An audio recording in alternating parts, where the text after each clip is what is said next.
kumparan yang berupa kabel tembaga dan satu buah LED, dioda, resistor dan soket, dan kami juga mengambil arus sumbernya yaitu baterai yang berukuran 9 volt.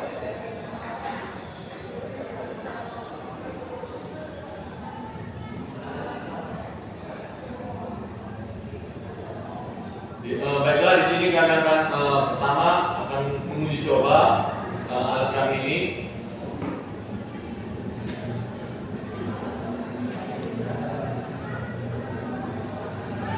Baiklah, ketika kedua kumparan ini jauh, maka lampu LED-nya tidak akan menyala.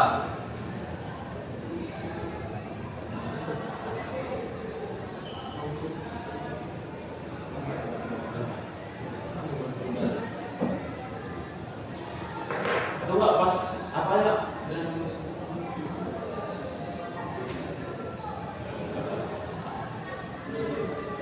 Apa enggak? Nyala enggak? Coba nyala enggak?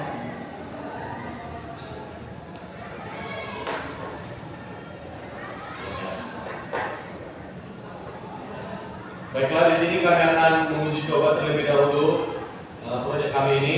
Ketika kedua kumparan ini berjauhan, maka lampu LED-nya tidak akan menyala. Namun ketika kedua kumparan ini didekatkan, dapat kita lihat kalau lampu LED-nya menyala. Namun dikarenakan tegangan baterai yang kami gunakan itu sangat rendah, sehingga lampu LED-nya tidak begitu terang. Hal ini dapat terjadi dikarenakan adanya induksi elektromagnetik. Fenomena ini terjadi akibat perubahan medan magnet di sekitar kumparan. Berikut penjelasannya. Prinsip induksi elektromagnetik atau hukum Faraday. Ketika medan magnet berubah di sekitar kumparan, arus listrik akan diinduksi dalam kumparan tersebut.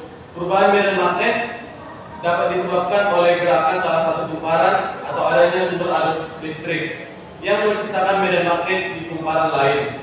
Nah, di sini sumber arus listrik yang dimaksud adalah baterai. Nah, ketika soket baterai ini disambungkan, maka arus yang mengalir ke kumparan ini akan mengubah medan magnet di sekitar kumparan, sehingga terjadilah induksi elektromagnetik yang menyebabkan adanya arus listrik yang mengalir pada lampu LED, sehingga lampu LED-nya akan menyala.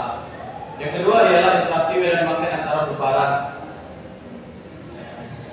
Terlihat ada dua kumparan. Jika salah satu kumparan dialiri arus listrik, kumparan itu akan menghasilkan medan magnet. Ketika kumparan pengirim didekatkan ke kumparan penerima, medan magnet dari kumparan pengirim akan memotong lilitan kawat pada kumparan penerima sehingga menginduksi arus listrik. Nah, sama seperti yang sudah saya jelaskan tadi, ketika baterai disambungkan, maka baterai ini akan mengalirkan tegangan atau mengalirkan arus ke kumparan pengirim. Nah, ketika didekatkan ke kumparan penerima, maka lampu LED-nya akan menyala. Selanjutnya, arus listrik yang terinduksi di kumparan penerima mengalir ke LED sehingga menyebabkan lampu menyala. Intensitas medan magnet, jumlah lilitan kumparan, dan jarak antara kumparan itu sangat mempengaruhi kekuatan arus listrik yang dihasilkan. Ketika kedua kumparan ini didekatkan, maka semakin kuatlah induksi elektromagnetiknya. Ketika kedua kumparan ini sangat jauh, maka tidak ada terjadi induksi elektromagnetik yang menyebabkan lampu LED-nya tidak menyala. Mungkin sekian dari presentasi dan penjelasan dari proyek kami mengenai medan elektromagnetik. Selanjutnya saya kembalikan ke moderator. Sekian hasil presentasi proyek kami. Kami ucapkan terima kasih. Dan langsung bawa